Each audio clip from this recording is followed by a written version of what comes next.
China, home to 1 in 5 of the planet's population. The superpower the world fears, but few really know. Ken Hom is the godfather of Chinese food. Heaven on earth. He introduced the wok to the West more than 30 years ago. This is the way you should be cooking it. Ching-He Huang is leading the next generation of Chinese cooks. I'm just going to chop off the head. With a modern, inventive approach to the cuisine. It's like ducks playing in springtime. Lovely. We're taking a once-in-a-lifetime adventure across China through food. Rabbit head. Shall we try one? To delve into its heart and soul. Bang it. Pull it. Food is the best way to explore Chinese culture because we really live to eat. It's an epic trip. 3,000 miles from the megacities of the East to the forgotten villages of the Wild West. It's like we've been back to the time of Genghis Khan. She's just decapitated it. We'll uncover the familiar, the secret, and the surprising. Wow, I've never seen that done before.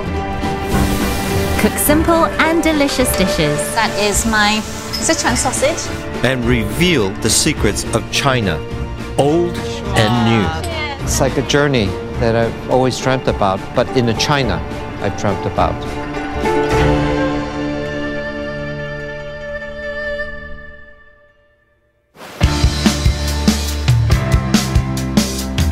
We're in the final leg of our journey across China and have arrived in the Cantonese province of Guangzhou, my parents' birthplace and my spiritual home. I was last here in 1989 in the summer, and for me it's exciting to be here because I can understand whatever I'm saying. I can't wait. I really can't wait. It's first time in Guangzhou. Couldn't have a better translator. We're spending 4 days in the capital, Guangzhou, before going our separate ways to our family and ancestral homes. This is the climax of our entire journey.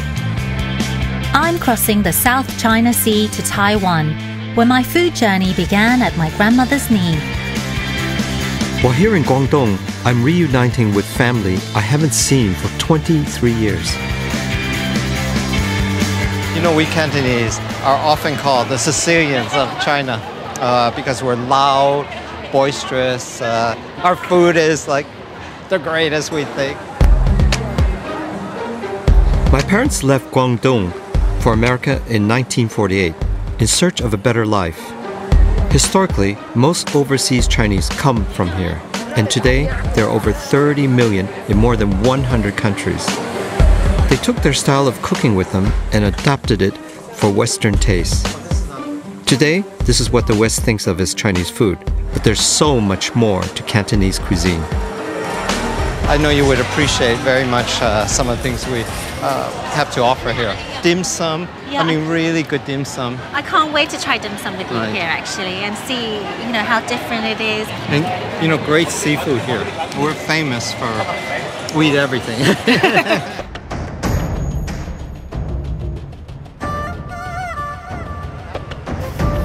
Guangzhou is home to South China's largest fish market.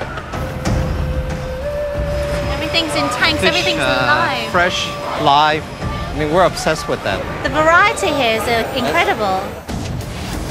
Guangzhou Market is open 24/7 and sells 600 tons of seafood every day. Wow, oh my gosh, that's giant prawns. That's a spiny lobster. That's beautiful. Look at all the coloring. Yes. The food is so familiar to me versus other places I've been to in China. And coming here to Canton, yeah, this is where my culinary soul is.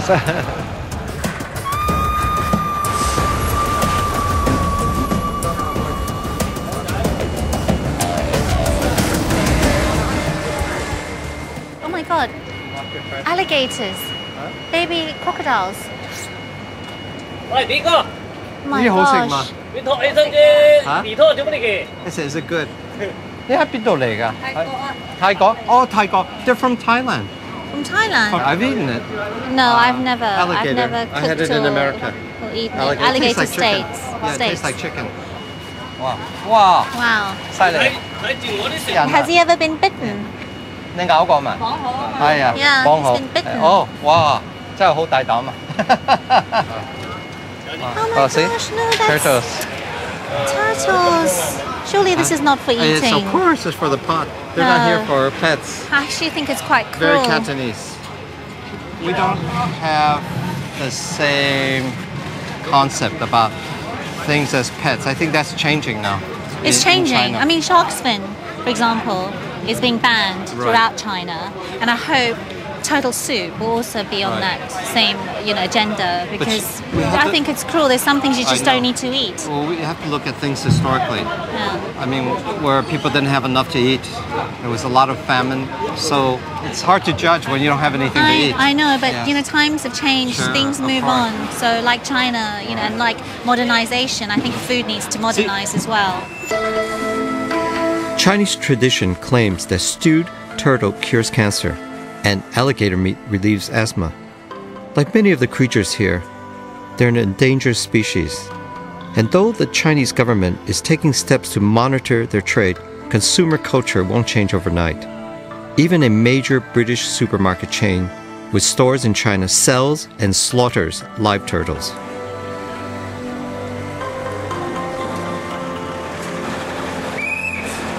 We're at the market to shop for more conventional fare, like these super fresh razor clams. See, you don't know whether they're alive or not because they're open. The meat is just oozing out of the shell. Normally with mussels or scallops, the shell's got to be firmly tight. So the way you can tell it's fresh is if you kind of touch them and if they squirt water out. There, see? These are good. These are good. These will be good eating, right? Right, well these should be really sweet and delicious. So I think that's enough. The Cantonese like everything straight from the sea. I've got my eye on some fresh scallop. They're beautiful. We Cantonese believe in never gilding the lily. In other words, when your ingredient is so fresh, what you want to do is highlight it. The Cantonese prize their palate as one of the finest in China simply because all our food is unadorned, simply because it's so fresh. Freshness to us is like the El Dorado. At this local Guangzhou restaurant, diners come straight from the market with their live purchases. Today, we're taking over the kitchen to cook our fresh shellfish.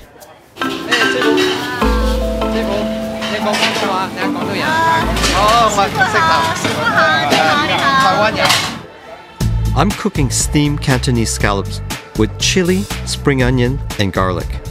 It's a quick and easy dish, but the skill is in the preparation of the scallops.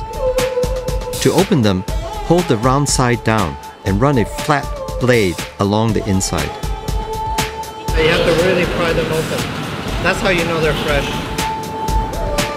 Separate the shell and wash to remove the dark membrane, leaving only the scallop and the roe. They're now ready for the pot. Yeah, steaming is the best way to actually cook this kind of food because it's the freshest and the best. I'm just preparing the chilies. These are mild chilies. Cantonese do not like really strong chilies like in Sichuan. They don't want the freshness of the seafood to be crushed by strong seasoning. And just a lot of spring onions and that's it. Perfect. Just a few minutes. Next, pour hot oil on the spring onions and chilies. Then add a good splash of soy sauce to bring out the flavors. It's very Cantonese because it's steamed and minimum amount of seasoning. Yeah. Great. Good. Can I try one? I love the way that you put coriander in there. I just love it. I love the flavor of coriander.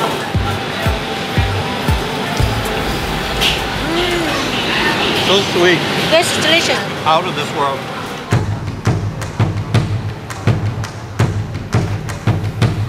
I'm making a quick stir fry with razor clams using traditional ingredients of chopped spring onion, chili, and some garlic fried in oil. It's very rare they see a woman in the kitchen like this. Because usually women never do walks. Women don't do walks. As in all Cantonese cooking, the main ingredient is plunged into hot water to remove the impurities. Remove the clams and reintroduce the seasonings to the hot wok. Add the shells with some rice wine and a good pinch of salt. They're ready in just a couple of minutes. A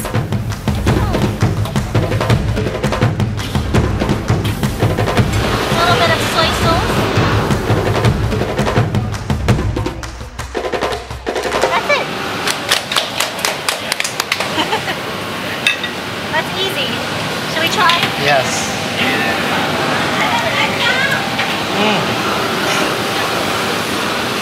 Perfectly cooked.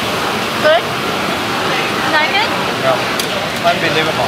And you did it perfectly Cantonese, which meant the seasonings were not overwhelming. Everything really matches the freshness. Thank you, Pen.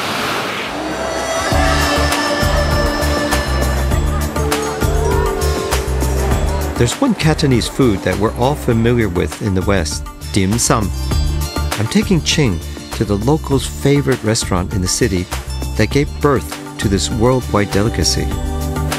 Eating it here is more of a ritual than a dining experience. I want to bring you to the best dim sum in Guangzhou. I can't wait. Well, this is your town. Built in 1935, Guangzhou restaurant is on 3 floors, serves up to 10,000 people every day, and employs chefs who train for decades. Isn't this Yeah, beautiful? Nico. Look at this. Yeah. Wow. I sit right Thank next you. to you. This is very nice. 这么大。 Hello, 你好。我哋點心有乜點心？What kind of things do you like? Some restaurants offer customers pre-prepared dishes, but here, everything is cooked fresh to order.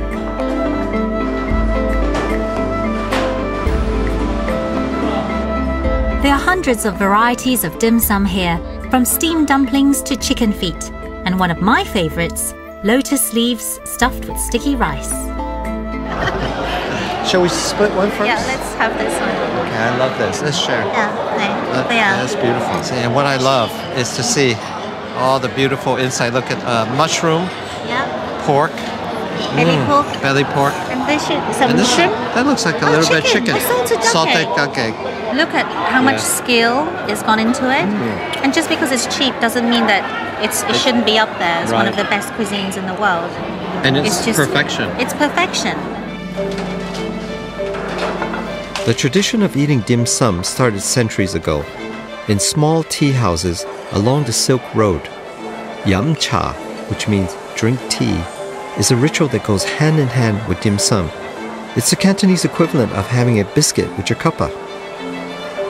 Here, where tea is considered the elixir of life, granting the drinker eternal youth, this part of the tradition is taken very seriously. Now she's going to make the tea for us. And see, it's the ritual. She had rinsed it before. There's also a Cantonese etiquette when taking tea. No, it's always the duty of the younger one to pour tea for the elder. You know, we always say thank you, especially in Cantonese like that. Tapping the table is the polite way to say thank you for having your teacup filled. Bending the fingers symbolizes kowtowing or bowing as a sign of respect. Why is that? Well, the legend comes from the time of Qianlong, which is one of the greatest emperor in the last dynasty. And he had gone out with his retainers to tour the country in incognito. In disguise? Exactly. And when he poured tea or gave some food to some of his retainers, they couldn't bow without revealing his identity. So they did this. That's the legend. So you see people doing that all the time. Yes, all the time. When I was bad, when I was a child. I can't I was imagine bad. you being a naughty child. You're What so zen. I had to do was I had to offer tea. I had to kowtow to my mother on my knees, and offer a cup of tea in front of all the Chinese neighbors. And when she accepted it, that meant she accepted my apology.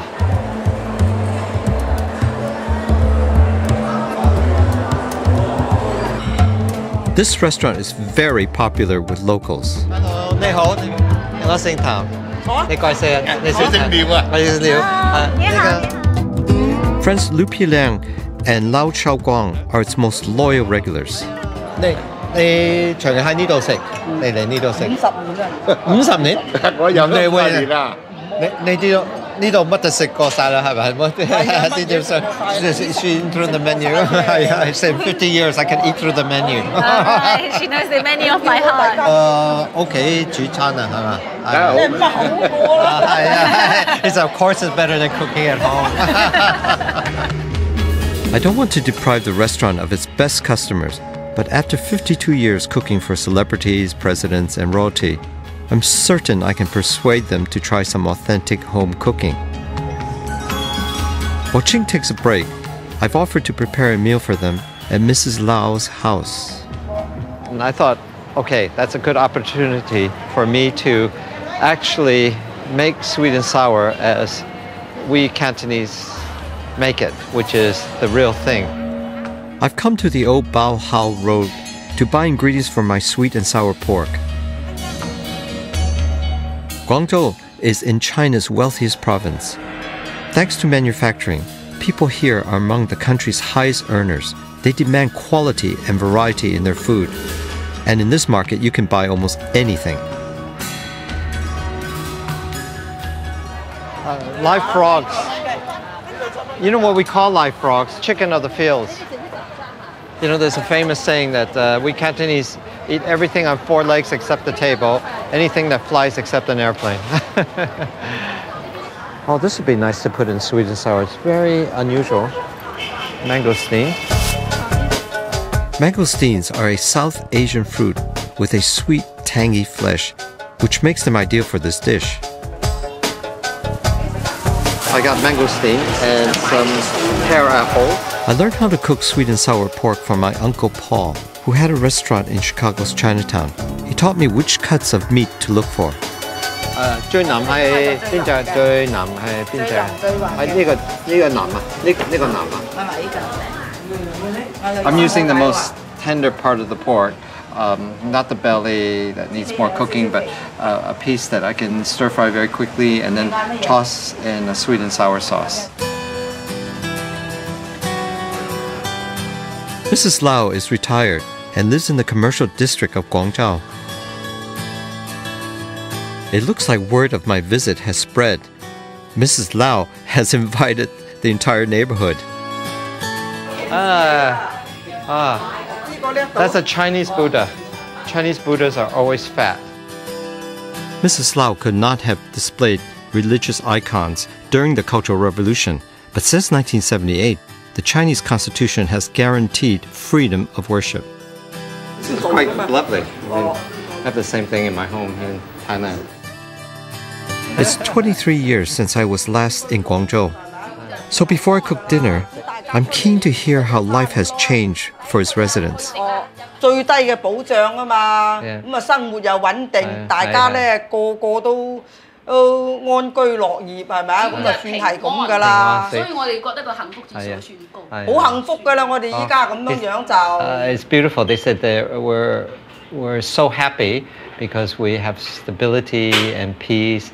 We can eat things. We can do what we want, and for people who are retired now, we don't have to worry about instability in society. We can go out and walk, whatever. We are not afraid to be mugged. Food is abundant. She says, great. We've never had it so good. She says that the level of happiness is incredibly high. Before, even if you have money, there's nothing to buy. You have to queue up to buy nothing. She said you couldn't buy anything. And she said we have such peace and we can buy anything we want, we could eat. He said now we worry about getting fat. We're not worried about not having enough to eat but getting fat. You couldn't buy anything. It was like wartime. For dinner, I'm making an authentic sweet and sour pork. Nothing like the sugary, glowing red version available in the West. I'm just going to do a sort of typical Chinese marinade, which is a little bit of soy sauce. And this is an interesting rice wine, which I've never seen. Because rice wine will just add a bit of flavor. I thought this might be very nice in the sweet and sour, which is very unusual. Mangosteen, which is really lovely. Mangosteens are hard to get in the West, so if you want to make this dish at home, use pineapple or try experimenting with other fruit to give the dish its sweet flavor. And this is just some pear apple, which will give texture. I'm also adding water chestnuts and young garlic, which look a lot like spring onions. I'm quickly frying the marinated pork with vegetable oil to seal in the flavors. Everywhere you go in Canton, they use this very mild red chili in many of their dishes, so I thought I'd do the same. Along with the chilies, young garlic, and water chestnuts, I'm adding a splash of rice vinegar, which gives the dish its sourness. I'm going to add a little bit of the stock that I made with the bits of pork and a little bit of chicken stock. This is just sugar. Now we're just going to thicken the sauce with a little bit of corn flour and water. After a quick taste, add the fruit. Asian pears, pineapple, and mangosteen, followed by the pork. She said, I look good. She said, you're a bright boy. I said, nobody's ever called me a boy for a long time. I love it.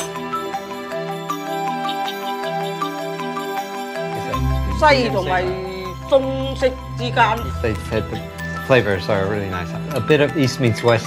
She's right.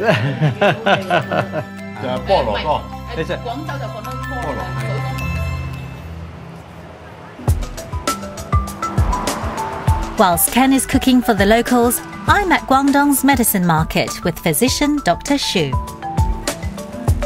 I've been traveling for so long and I'm really tired. So what can I take that's going to lift my spirits and, boost my energy? She's going to help me make an energy-boosting tonic before I travel to Taiwan to see my family. Yeah, I can introduce a kind of soup. Okay. It's a black chicken, I think. I can cook it in my home for you. Oh, that would be wonderful. Yeah. Thank you. Dr. Xu's a practicing gynecologist, but like many Chinese doctors, she combines modern and traditional medicine. There's a big history and there's over 13,000 different herbs. Is that true? Yes, that's right. To go with the chicken, I need some fruit to help boost my immune system. The goji. This is the goji. Yeah, everyone in the West knows goji berry. I love this just steeped in, with some tea. My mum always says, drink this because it's good for your eyes. Yeah, it's good for eyes. For eyes, yeah. And it tastes sweet, almost like a little bit sweet. Yeah. So we're going to get just a small handful of the goji berries. Now this is going to go into this stew with black chicken and dang gui. Dang gui is the root of a plant which we know in the West as angelica. It's supposed to help circulation. Apparently this is the best herb for women. It's going to keep all the organs down there working. With all the key ingredients in the bag, Dr. Xu takes me back to her home to make the soup. As Guangzhou has developed, so has the housing market. Now many young, successful Cantonese live in modern apartments like this. Did you buy that from the market? Yeah. The black chicken we're cooking doesn't just get its name from its feathers. It's black on the inside too, from the skin and meat right down to the bone. Black or green. I haven't seen black skin chicken in the UK, but I know that you can buy it from some Chinese supermarkets. I think they're frozen.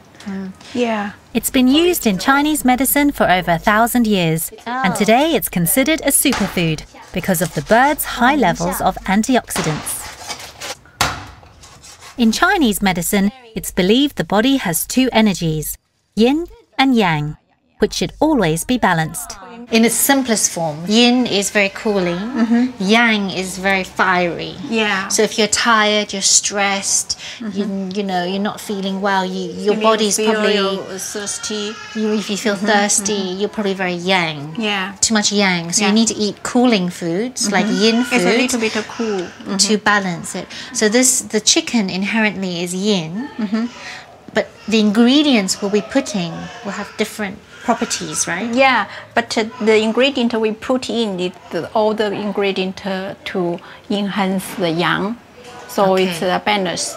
There's got to be some science in it, because whenever anyone feels ill in any culture, they go for the chicken soup. Okay, so we've got the goji berries, and then this is the dang gui. We also picked up something else at the market, which is full of vitamin C. Dried Chinese dates. Yeah, it's jujube. So just put straight into the water, yeah? The ingredients go into the pot to boil. It's got that dang gui smell. I was expecting to eat the chicken, and she's saying no, Cantonese style tonic broths, you don't eat the actual meat. After boiling for about an hour, it's ready. And in true Cantonese style, we garnish it with spring onions and coriander. Hey, bon appetit. Thank you for this. This looks very healthy, very clean.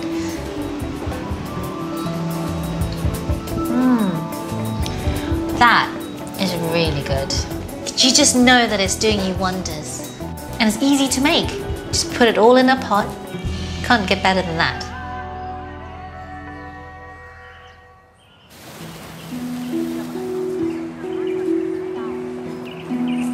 Before I visit my father's family tomorrow, I'm taking a walk in the city's old colonial area, Xiamen Island, which is where my parents did some of their courting.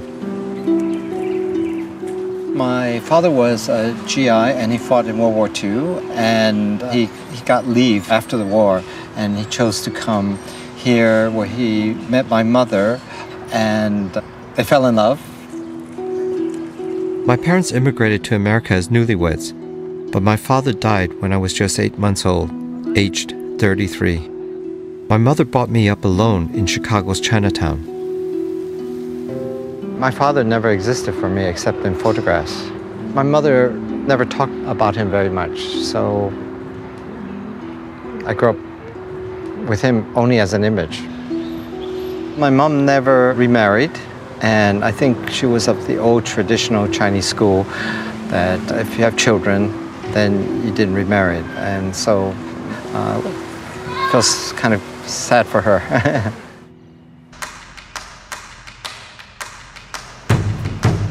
Apart from my father and me, my mother had two other great loves in her life, the game of mahjong and Cantonese opera. Before we go our separate ways, I want to share this traditional Cantonese art form with Ching.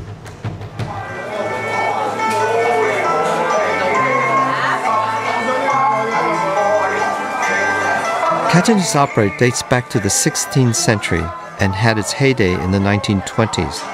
Today, a few Guangzhou restaurants put on daily performances. It's kind of surreal because I feel like I've just come to a restaurant, but they're performing. It's really beautiful though. I really love the costumes. And it's very old-fashioned. You see, most of these people are of a certain age here. They're not working, they're probably retired. Before widespread education, Cantonese opera taught morals and messages to its audiences.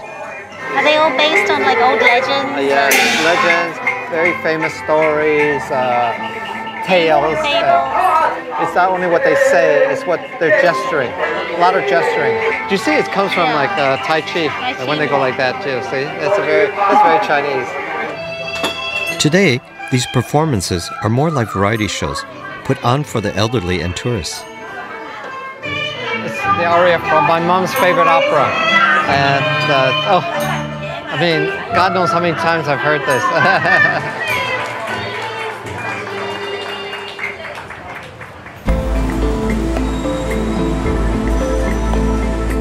Our time in Guangdong province has come to an end.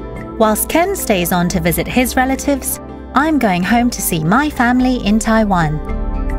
I miss my family and I'm looking forward to seeing them. But I feel like it's going to be quite emotional because I haven't seen them in a long time. This whole journey, it's about discovery and learning, and it's just the last leg of the journey now, so it's all culminating in this sort of homecoming. I feel I'm proud to be Chinese, and I wasn't always proud to be Chinese. When I was growing up in the UK, all I wanted was to be English.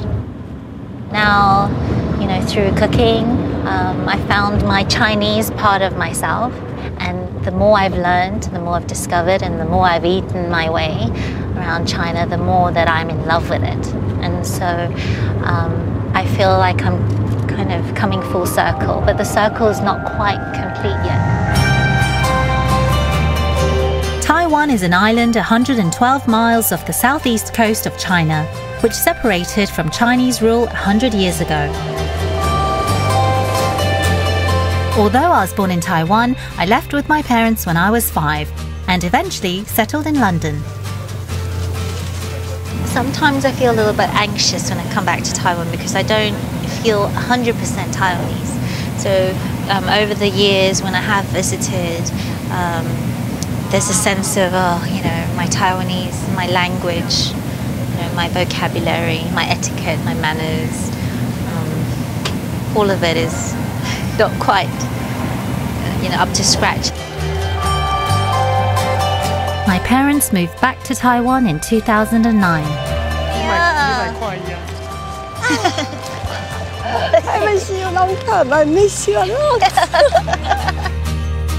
We're travelling today to the farming area of Baihe village, where my food journey began as a little girl in my grandmother's kitchen.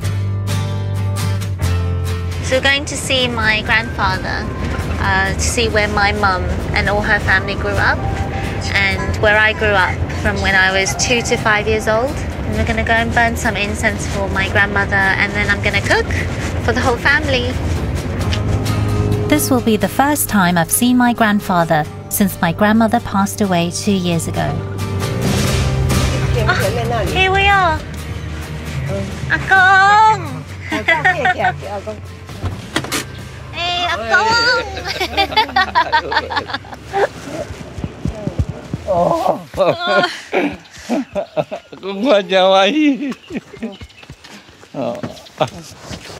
This is where I grew up. This is our small courtyard. This belongs to my grandfather. This is where we used to play, my brother and I and cousins. 84年啦，这个84我2岁的时候去的。 He's saying this is 84 years old. My grandfather's lived here since he was 2. That's the entrance there, you can come through. But this, my grandmother, as well as all these great aunts, so always like sisters, and they all cooked for everybody. Today I'm stepping into my grandmother's shoes, cooking some of the dishes she taught me. And I know the family has high expectations. Everyone's waiting for lunch. Everyone's saying, when are you going to cook lunch?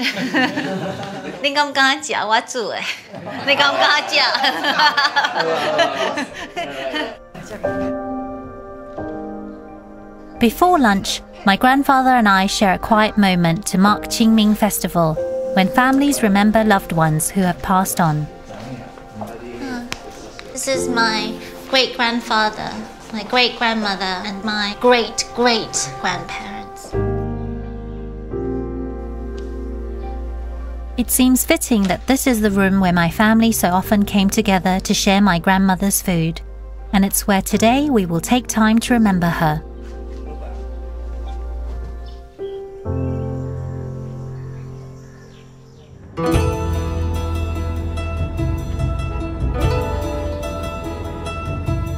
I've traveled 87 miles from Guangzhou to the city of Kaiping to spend a couple of days with cousins on my father's side who I've not seen for 23 years.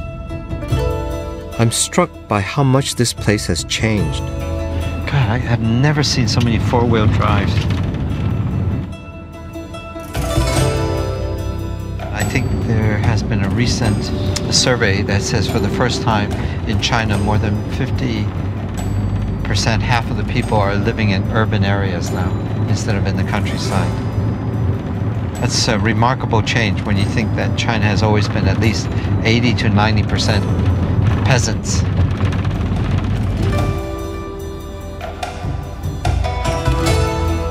Up until the 1990s, my cousins were full-time farmers. But as China began to accept private enterprise, they moved to the city and set up a successful restaurant. I'm kind of curious to meet them and actually to learn more about parts of my family's past, which I don't know. This is on my last visit when I took my mother and actually her sister. I know quite a bit about my mom's family. My dad's family was sort of a mystery. This is a great opportunity for me to reconnect, hopefully over food. I think it will be about coming to terms about who I am and sort of where my place is.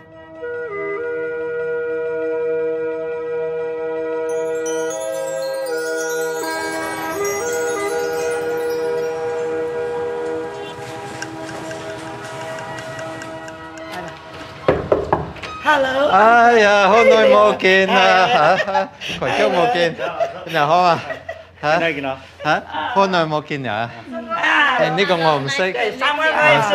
Hello，你好你好。好幾年咯係嘛？20幾年咯，係啊。你識中文啲話可能係啊，話識。當時話叫我求我話呢個學士要唔識中文，中文唔識嘅。呢啲。大女，佢妓女、男女，我哋未見過，未見過，係啊，未見過。喂，你都未見過嚇？未見過。安靜啦。你同阿媽教我啲嘢，好。哦，係啊，阿媽。好啲阿叔。I bought the young ones silver dollars. In China, it's traditional to give coins in an envelope as tokens of good luck. 我3個孫就愛學嘅揾佢，我希望佢幫我，按個班佢出嚟都學習呢個知識。Well, they love my mom a lot. It's evident. And they said when they heard that she had passed on, they did a lot of offerings to her. So that was very nice.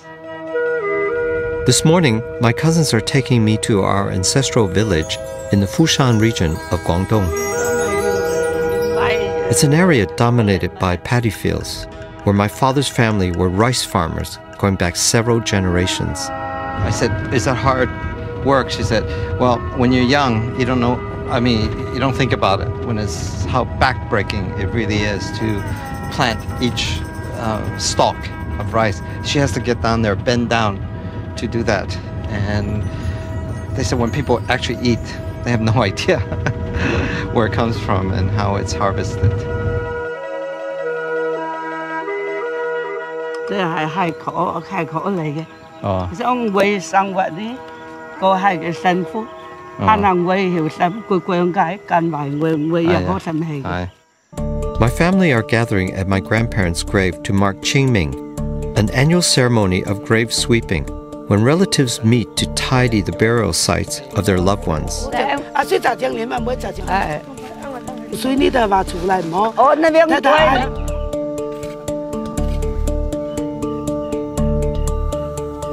Traditionally, it's believed that the spirits of the dead will look after their living family if they're offered gifts of food and fake money to keep them happy in the afterlife. Despite the occasion, it can be quite a lively event.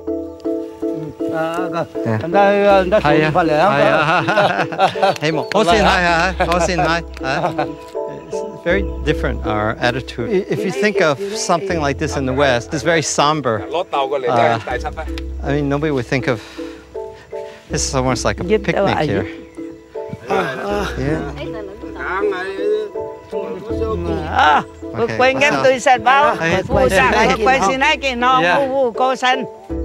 Before we eat, we must fulfill one last Chinese custom.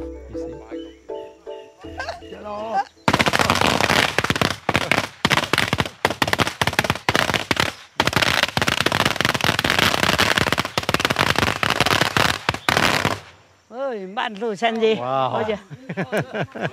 Well, no evil spirits will come here now.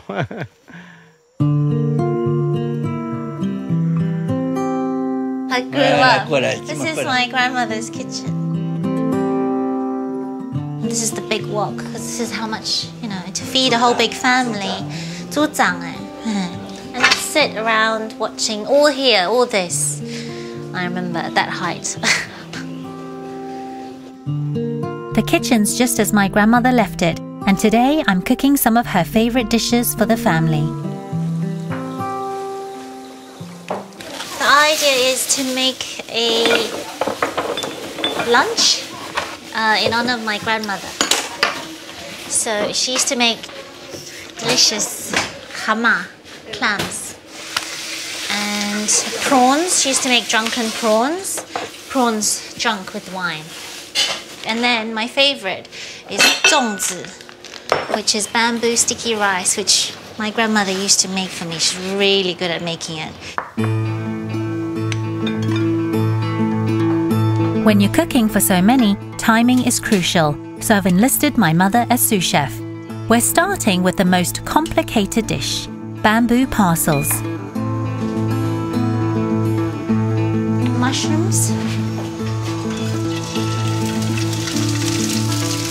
These are dried Chinese mushrooms. They've already been stir-fried in a little bit of oil. But of course first pre-soaked, but just to soften them a little bit. So that's dried shrimp and some shallots. And it's all been already stir-fried with a little bit of soy sauce. And then this is the rice. So stir-frying raw rice, basically. Just to get that fragrant, get lots of the flavors going. Next, shape the bamboo leaf into a cup. Fill it with some rice, a few pieces of braised pork belly, and another layer of rice. Then secure the parcels with string before you boil them. Now the trick is try and make them all the same size. They're all going to cook in the same time. I don't think my grandmother would approve, but one big, one small. Just 50 more to go. 你的拢阿嬷教的吼，你所有你煮菜拢阿嬷教的。That looks good. And then what we do, we cook it. We're gonna boil it. 全部用黑轮嘛。Once it's cooked, you can use that knot to take it all out. 我个点哈。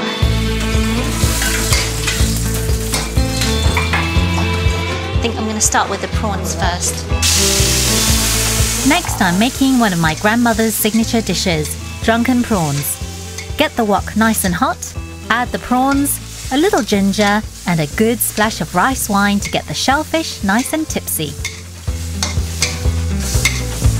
My grandmother used to make drunken prawns for us when we were growing up. Really tasty. So like the bittersweetness of the Shaoxing rice wine kind of enhances the sweetness of the prawns, and these are just local river prawns. Really good.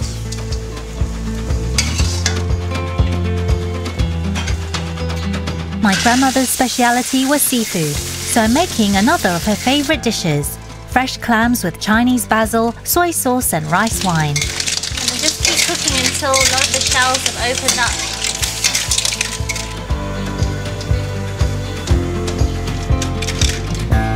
Once the food's ready, it's time to seat the guest of honor, my grandfather. 看你感觉迄个看煮了安怎无？安那嘞？阿嬷。对啊。安尼咁好？好啦，会使啦，可以啦。咁好？好，真好做。好啊，来啊！啊，慢点啦。迄个造型一家来几个？建议你辛苦了。也没有，高兴看到你们，阿公啊，身体健康，阿公身体健康。阿公了。喝汤啊，喝一碗汤，好了。煎药。不是边吃边叫比较好。加粽子，有高酱汤的。高正常的地方。My uncle said this is the best. It's got the best flavor. It's got the flavor of the Taiwanese basil. 这是刚刚在那边拿。They all think that this food is really similar to what my grandmother used to cook. These are all her flavors. 那对阿嬷来讲，她已经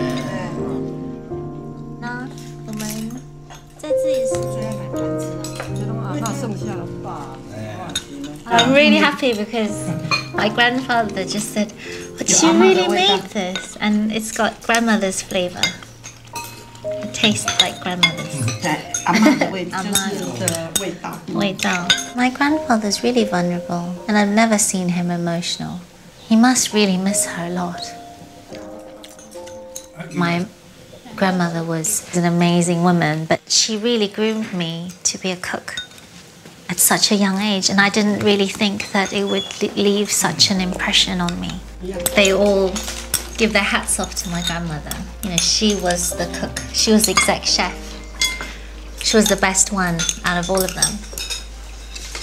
Now I really understand a bit of her more through cooking in this kitchen. This was her life, you know. My food memory started here, and I didn't think I'd grow up to be a cook. I didn't think it would shape me so much. I think I have come full circle.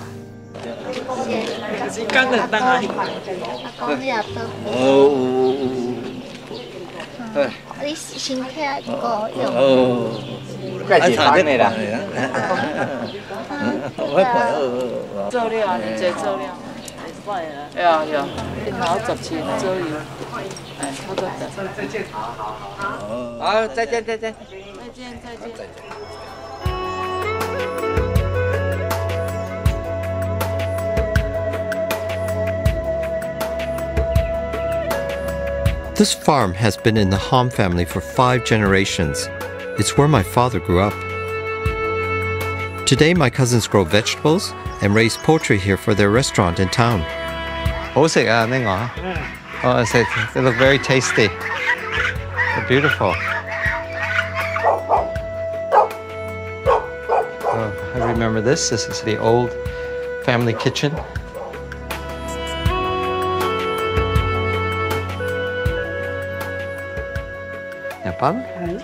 Ngồi cái má, cười cái tế.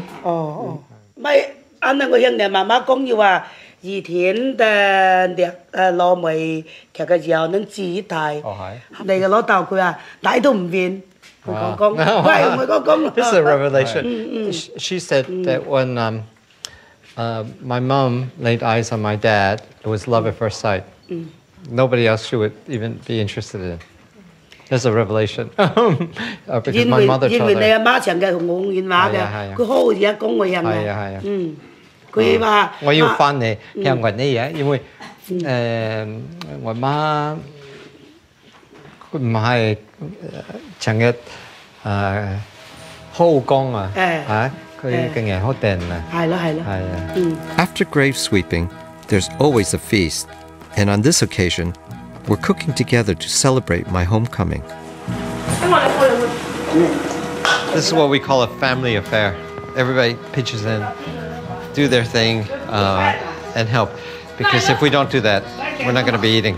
Everybody wants to eat. My cousin is going to make his signature dish, which I never had, which is sweet and sour goose. The goose is fresh from the farm.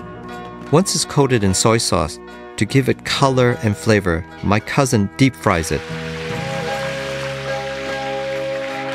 What that does is it seals the skin so that when he cooks it, the whole thing doesn't fall apart. He's braising it in a thick sauce made of rice vinegar, Chinese tomato ketchup, cane sugar, and salted preserved plums to give it the sweet and sour taste. Then he covers it and slowly simmers it until it's done. In 1 hour. While it cooks, I'm making bitter melon with black bean sauce.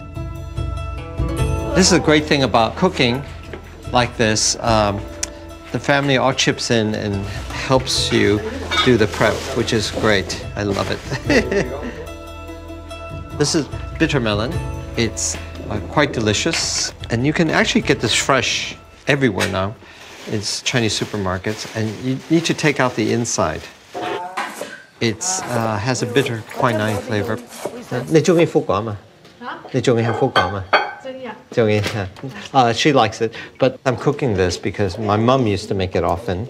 I used to walk into the door and I would hear the wok sizzle, and I would hear all the food going into the wok. And so by the time I washed my hands and everything, the food would be on the table. In a few hours, we're going to have a feast here. I'm making a full-flavor black bean sauce, which will go perfectly with the melon. This is classic. Garlic, ginger, and black beans. I think this is the flavor that people who are outside of China probably are the most familiar with. These are the famous black beans the world loves.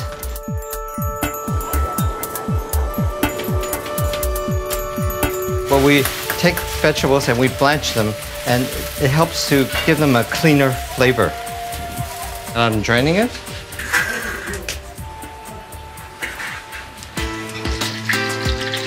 Garlic, ginger, and the black beans.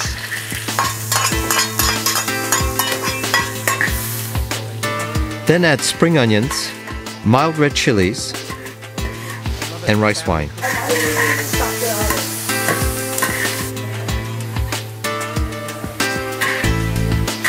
Next, add the bitter melon pieces and a splash of water to tenderize them.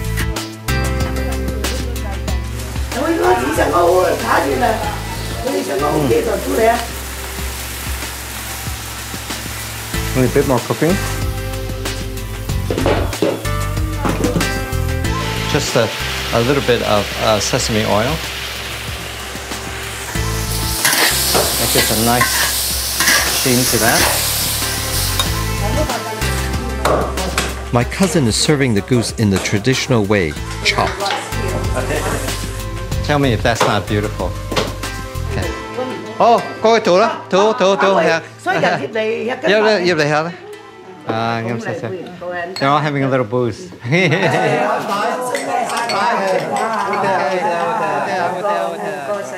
Well, I think the most touching moment is not only seeing my family, but how we're actually united by our culinary passion and the fact I was able to cook and share food with them, I thought was the best part.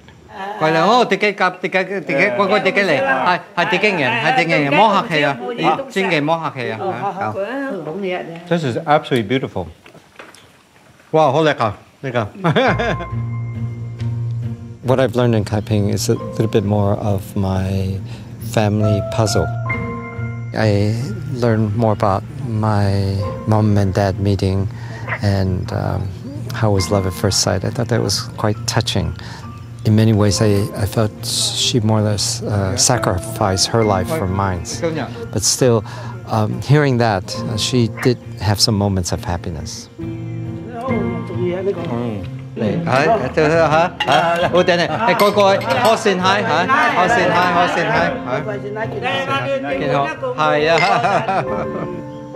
What actually makes me happiest coming here is to see in reality how the changes in China is reflected in my family.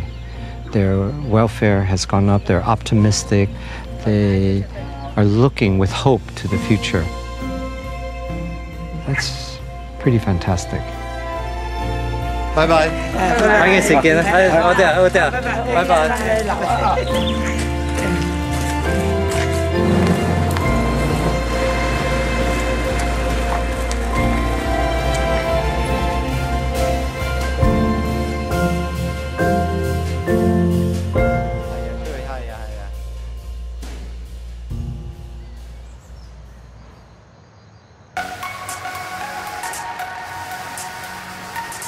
After 5 weeks and more than 13,000 miles crossing China, Ken and I reunite for our final dinner in Hong Kong.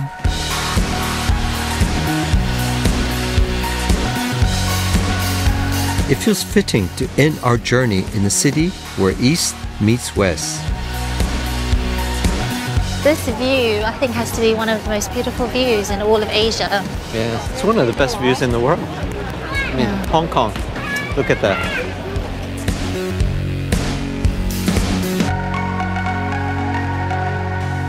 I've learned a lot on this trip.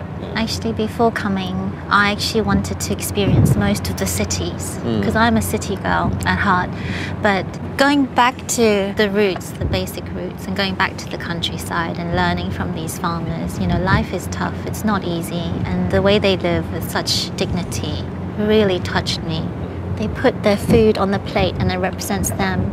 And they cook for us and they share with us and they're giving a bit of themselves to us. What is amazing is how China has changed in such a short period of time. I mean, growing up, I saw China as being very poor and not enough to eat and that sort of thing. It's transformed to this second economic power in the world. And its food is like that too. Because 25 years ago when I went throughout China, I was disappointed in Chinese food. Nobody cared about it. There was no passion. Now, every place we've been to has been a more than pleasant surprise. Through food, we've been able to get beneath the skin of China. Unrecognizable. It's like the new frontier. We discovered a country that has emerged from the trauma of the Cultural Revolution. It's like a human epic. He's gone through all this hardship to arrive at, and I think he embodies very much what China is about, looking forward. Yeah. The food culture that was in danger of being lost has been reinvigorated. Hands down, she's dumpling master of Beijing. China is reveling in its newfound freedom. You have these very small families that are starting businesses like this. And who knows, maybe in the next 30 years, there'll be a gigantic corporation based on this family recipe. Even in the face of sweeping modernization. I actually didn't expect this. Like a mass construction site. Ethnic minorities are preserving their traditional cultures and cuisines. Who needs the hand? The eldest here. No, thank you. There's some Chinese tradition I don't like. Across China, home cooking is alive and well. I've never done it like that before. It's beautiful. I'm learning so much. While in the megacities, Chinese cuisine is reaching new heights. This is not like sweet and sour you ever see anywhere. It looks like a work of art. It's been a deeply personal journey that has helped us to understand more about our relationship with our homeland. It's all about our food. We're united by how we eat and how our passion to eat is so important. And that's a recurring theme I felt throughout wherever we went. It's the essence of who we are. To China, its people, its cuisine, to its hope and to its future.